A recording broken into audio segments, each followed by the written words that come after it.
여러분 잠을 잘 주무셨습니까? 더워서 잠이 잘 오지 않지요. 그래서 잠을 설치다가 오늘 예배당에 왔는데 예배당 너무 시원하니까 아이고 좋다 그러고 설교 들으시다가 잠이 드셔도 오늘은 제가 봐드리겠습니다. 날씨가 너무 더워서 자다가 깨다가 자다가 깨다 그럽니다. 어떤 병원에 가보면 이런 글이 적혀 있는 것을 우리가 볼 수 있지요.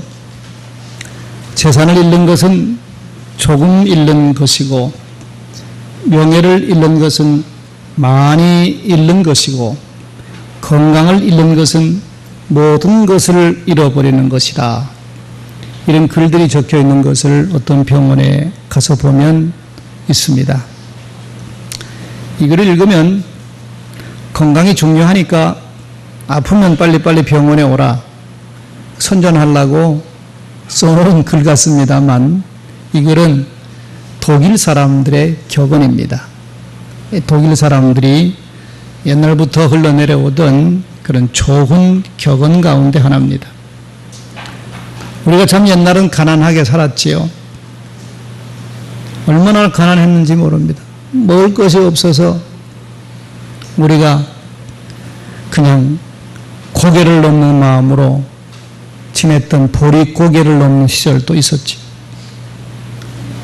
보리를 거둘 때까지 먹을 것이 없어서 고생하던 그 시대가 있었습니다. 그래서 잘 살아보려고 애를 많이 썼습니다. 얼마나 가난했으면 잘 살아보는 것이 우리 대한민국 모든 사람들의 꿈이었습니다. 그래서 노래도 불렀지요. 잘 살아보세, 잘 살아보세. 우리도 한번 잘 살아보세. 새마을 노래 아닙니까? 새마을 노래. 얼마나 가난했으면 잘 살아보자는 노래까지 온 국민이 불러가면서 잘 살기를 애를 쓰고 살았습니다. 무척이나 가난하게 자랐던 한 사람이 있었습니다. 그 사람의 꿈은 돈 버는 겁니다. 돈 벌어서 한번 잘 살아보자. 그 사람의 꿈이었습니다. 그래서 돈을 벌기 위해서 먹는 것까지 아껴가면서 고생하며 살았습니다. 이런 고생 끝에 이분이 이제 외만하게 살게 되었습니다. 그런데 이분이 어느 날 몸이 아파서 병원에 가서 진찰합니다. 진찰해 보니까 말기 위암입니다. 온몸에 암이 퍼져서 6개월밖에 살지 못한다는 얘기. 이런 진단을 받고 이분이 암과 투병하면서 이런 말을 했어요. 지금까지 잘 살아보려고 돈 좀 벌어보려고 건강 잃는 것 생각하지도 않고 고생하며 살았는데 이제 암이라니 인생 다 살았다니까 돈이 아니구나, 돈이 인생의 전부가 아니구나, 그런 걸 이제야 자기가 깨달았다는 얘기입니다. 여러분, 건강 잃어버리면 재산이 무슨 소용이 있고 명예가 무슨 소용이 있습니까? 아무 필요 없습니다.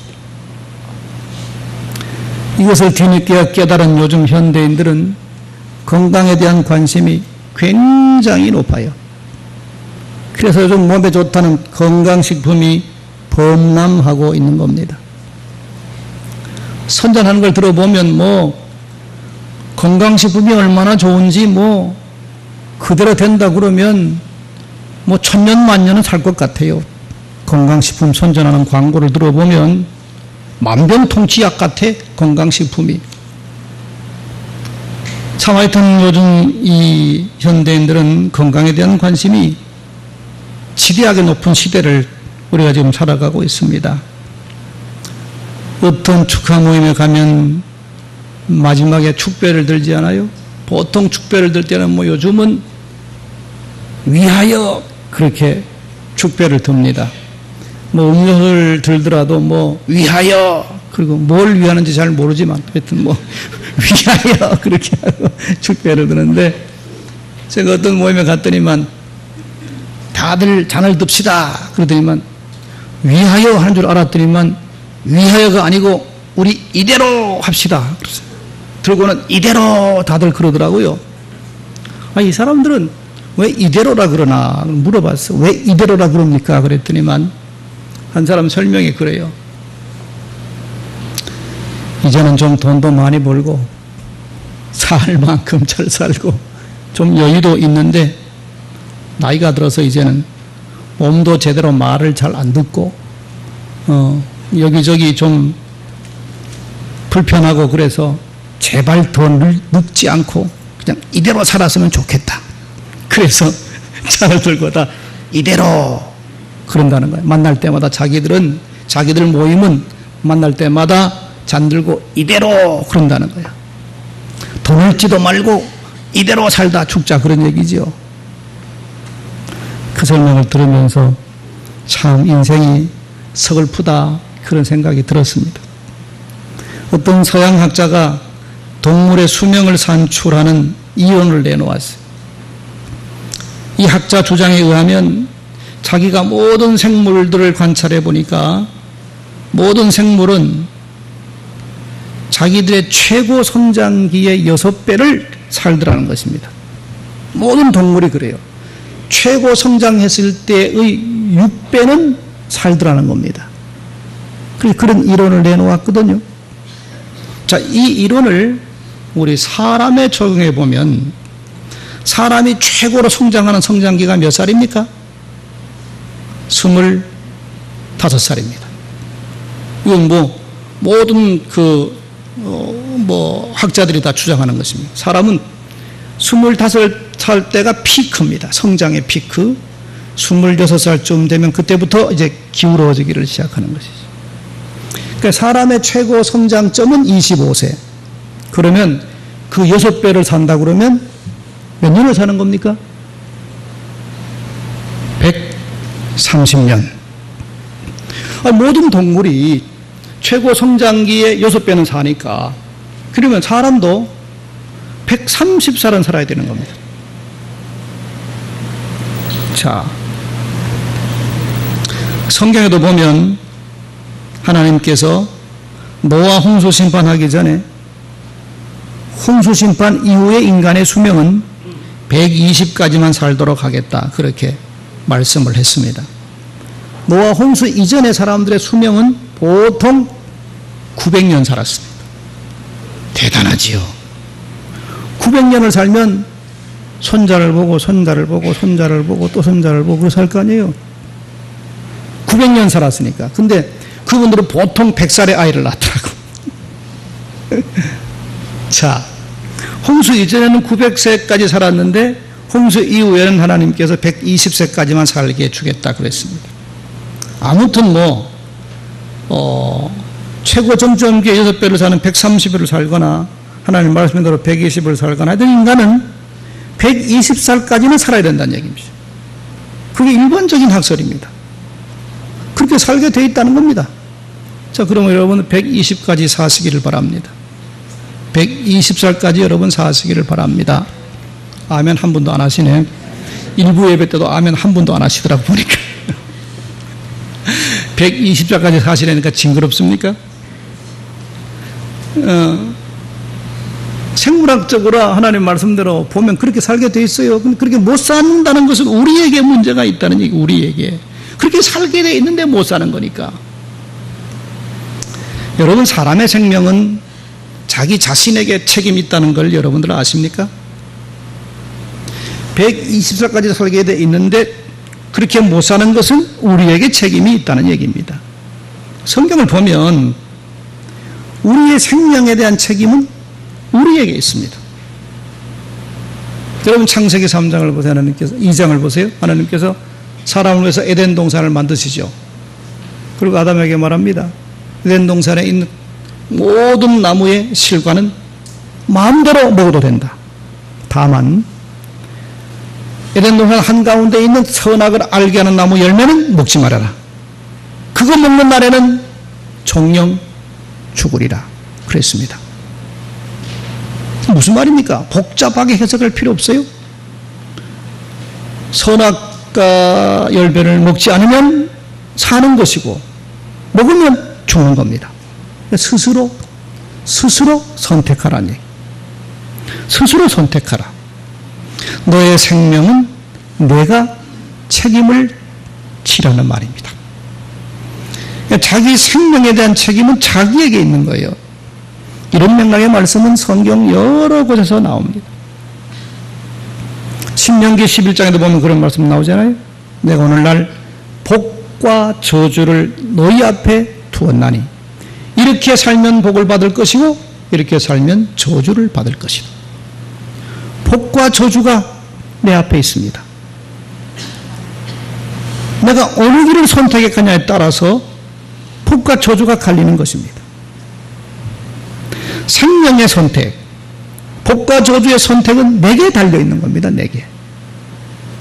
살기를 바라면 사는 길로 나가야 되는 겁니다. 살기를 바라면서 죽을 짓만 하고 살거나 행복하기를 바라면서 불행할 수밖에 없는 짓만 하고 산다 그러면 그 사람은 당연한 결과를 따라 살아가고 있는 것입니다. 자, 그런데 성경을 보면 하나님께서 우리에게 향하신 뜻은 우리가 이 땅에 사는 동안에 행복하게 살기를 바라고 그리고 평안하게 살기를 바라고 우리가 건강하게 살기를 바라고 이 하나님께서 우리를 향한 뜻입니다. 특별히 하나님의 백성들이 이 땅에 사는 동안에 하나님은 건강하고 행복하고 평안하게 살기를 바라십니다. 이런 하나님의 뜻은 민수기 6장 24절로 26절에 보면 분명하게 나옵니다.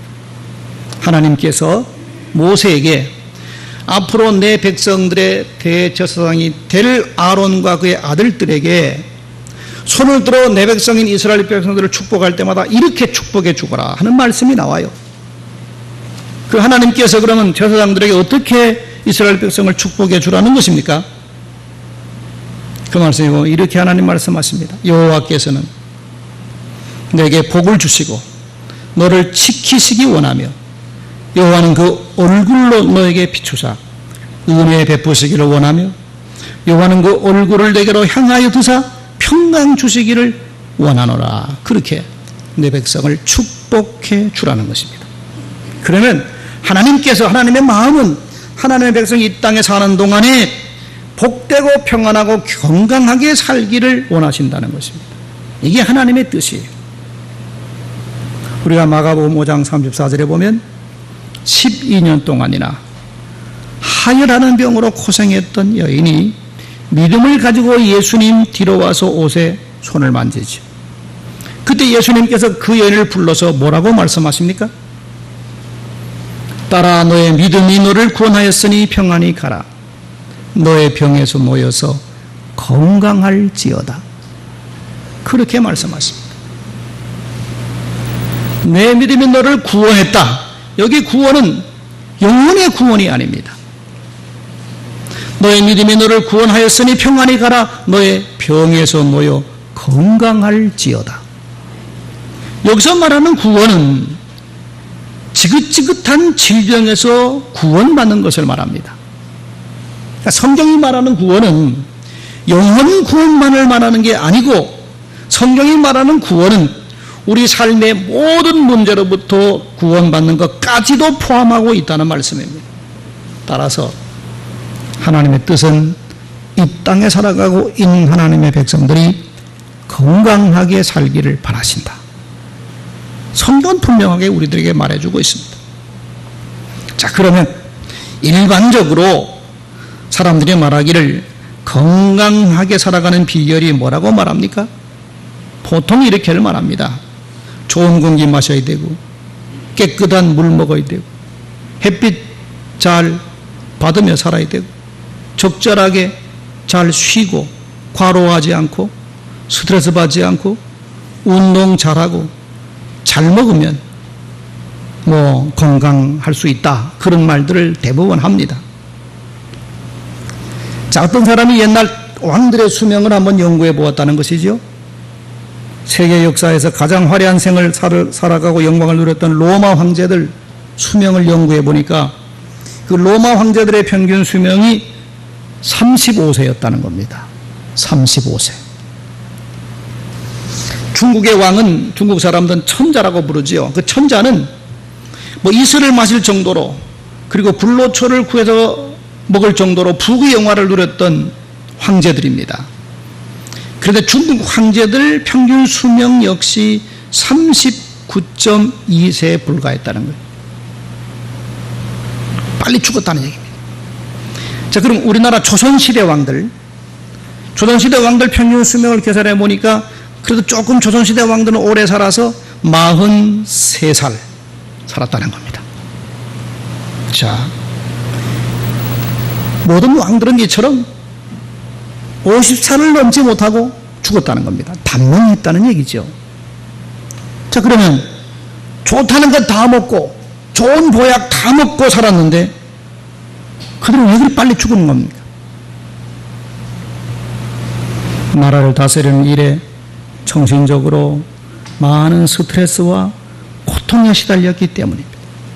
스트레스가 많았다는 얘기입니다.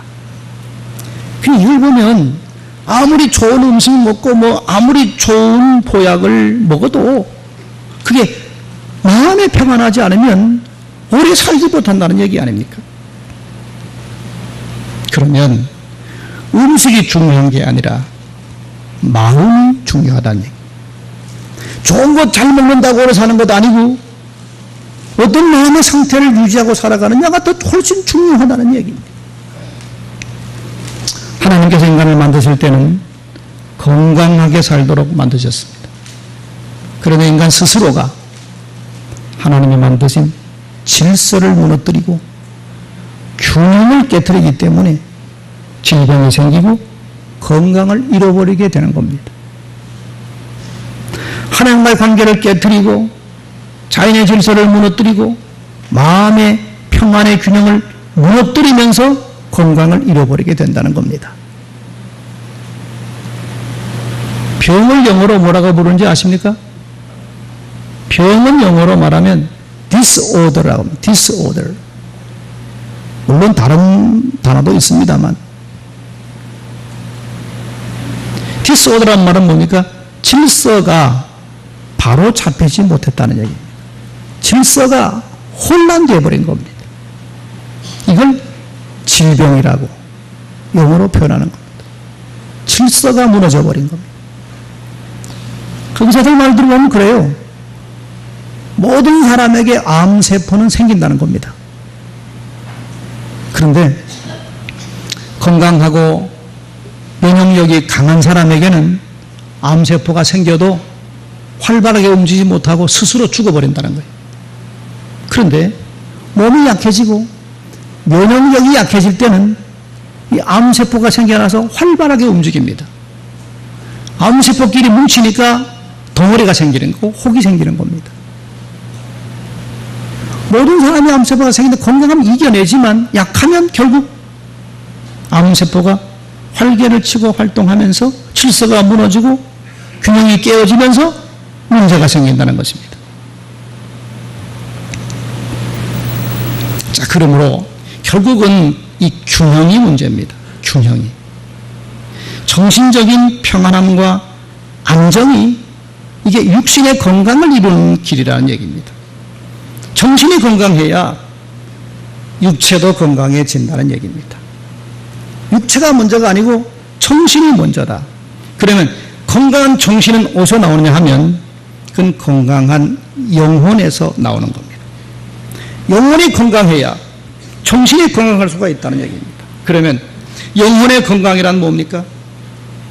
하나님과의 관계를 바르게 유지하고 하나님의 은혜가 내 마음에 머물고 내가 하나님의 사랑받는 사람이라는 그 은혜 감동이 우리에게 있을 때 영혼이 건강해지는 것입니다. 그리할 때 정신도 건강해지고 따라서 육신까지도 건강할 수 있다는 것이 성경의 가르침이에요. 오늘 함께 생각하는 은혜 나눌 말씀의 주제는 뼈에 관한 것입니다. 30절에 보니까 눈이 밝은 것은 마음을 기쁘게 하고 좋은 기별은 뼈를 윤택하게 하느니라 는 말씀이 나옵니다. 그래서 오늘 말씀의 제목은 뼈를 윤택하게 하는 소리라. 그렇게 성경 말씀을 제가 인용해서 오늘 설교 제목을 잡은 것입니다. 여러분, 뼈라는 것은 그냥 처음엔 저는 그렇게 생각했습니다. 뼈라는 것은 그저 우리의 몸을 기둥처럼 받치고 있는 것이라 생각을 했습니다. 그러나 뼈에 대한 조사를 좀 해보니까 뼈는 그냥 우리의 몸을 기둥처럼 받치고 있는 것이 아니고 뼈에서, 특별히 척추뼈에서 맑은 피가 만들어진다는 겁니다. 피가 만들어지는 것은 척추뼈입니다. 그리고 척추뼈로 머리에서 나오는 온 신경다발이 내려갑니다. 척추가 건강하지 못하고 삐뚤어지면 신경을 눌러서 그 부위가 눌러진 신경 부분에 문제가 생긴다는 것이지. 그만 아니라 각종 호르몬과 분비물들이 다 척추뼈가 만들어낸다는 것. 척추뼈가 힘의 근원이요. 척추뼈가 튼튼해야 된다는 겁니다. 그럼 어떻게 뼈가 튼튼해지는 겁니까? 잠언서의 말씀은 지금부터 수천 년 전에 기록된 말씀 아닙니까? 근데 이 잠언서에 보면 뼈가 튼튼해지는 비결을 설명해 주고 있습니다. 오늘 본문 뒤에 나오는 잠언서 17장 22절에 보면 이런 말씀이 나옵니다. 마음의 즐거움은 양약이라도 심령의 근심은 뼈를 마르게 하느니라. 마음의 즐거움은 좋은 약이 된다는 겁니다. 마음이 즐거우면 우리 몸에 어떤 현상이 일어납니까? 마음이 즐거우면 우리 몸에는 웃음이 나옵니다. 마음이 즐거우면 웃게 되죠. 사람이 웃습니다. 어떤 사람 얘기 들어보니까 사람은 하루에 3번씩 눈물 날 정도로 웃어야 건강해진대요. 자, 하루 3번 정도로 눈물 날 정도로 웃어라. 여러분 하루에 얼마나 웃습니까? 하루에 눈물 날 정도로 3번 정도 웃습니까? 그랬더니 어떤 사람이 목사님 웃을 일이 하나도 없는데 좀 우리가 웃고 살아야 됩니다. 어떻게 웃고 사느냐? 어떤 사람이 이런 말을 했어요. 월요일은 원래 웃는 날이다. 웃자. 화요일은 화사하게 웃는 날이고 수요일은 수수하게 웃는 날이고 목요일은 목숨 걸고 웃는 날이고 금요일은 금방 웃고 또 웃는 날이고 토요일은 토실토실하게 웃는 날이고 주일은 주야로 웃는 날이다. 그러면서 그분이 막 유머를 막 하더라고요. 자, 성경의 말씀은 마음에 즐거움이 없고 근심만 있으면 뼈를 마르게 한다는 겁니다.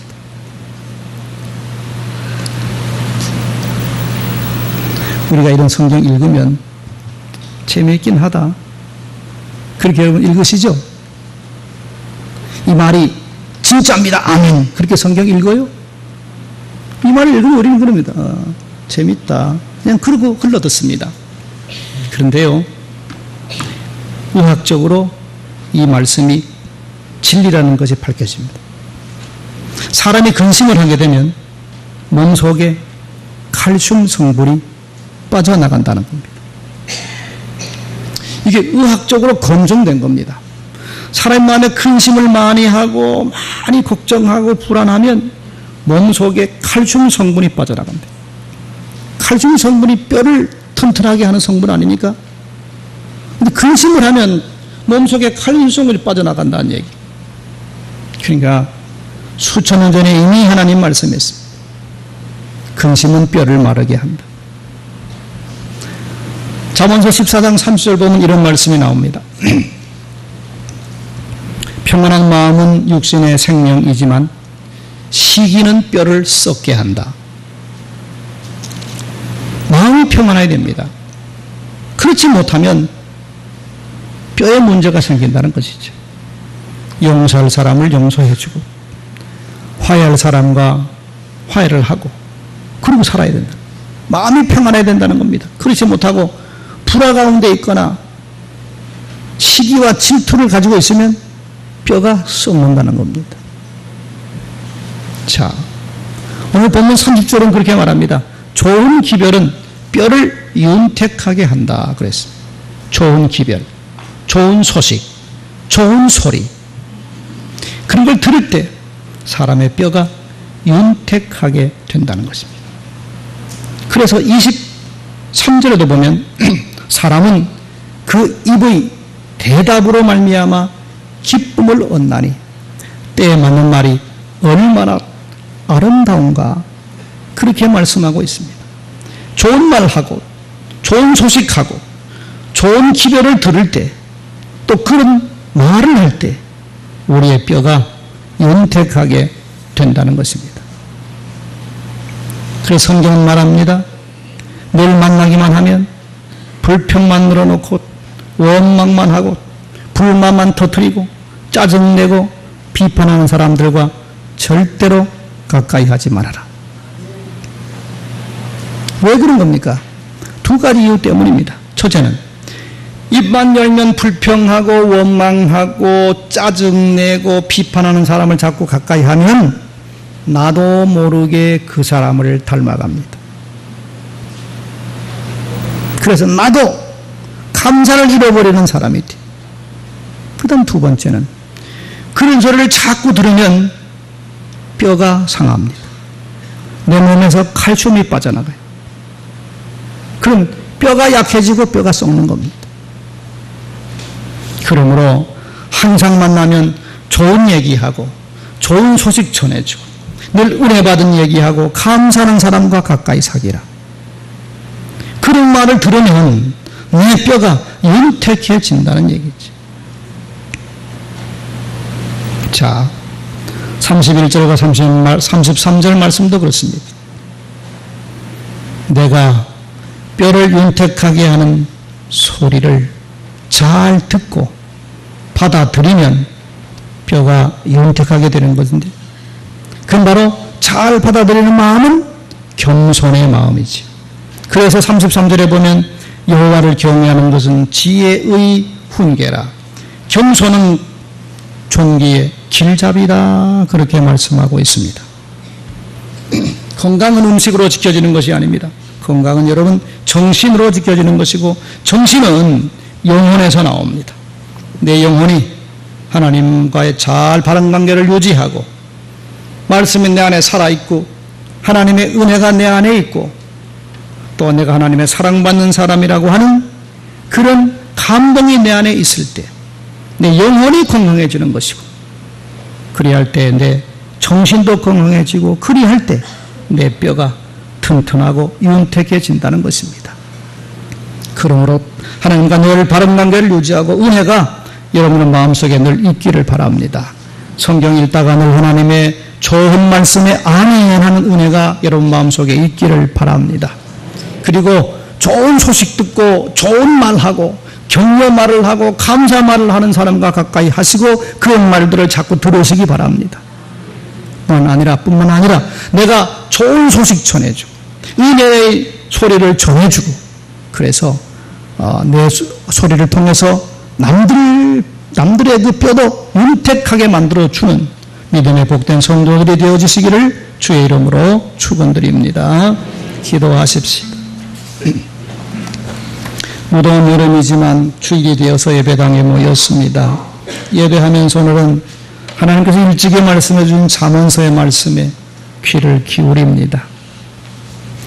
좋은 기별은 뼈를 윤택하게 한다 하시는 말씀을 통해서 우리가 마음의 건강과 영혼의 건강이 무엇보다도 중요함을 우리가 말씀을 통해서 새깁니다.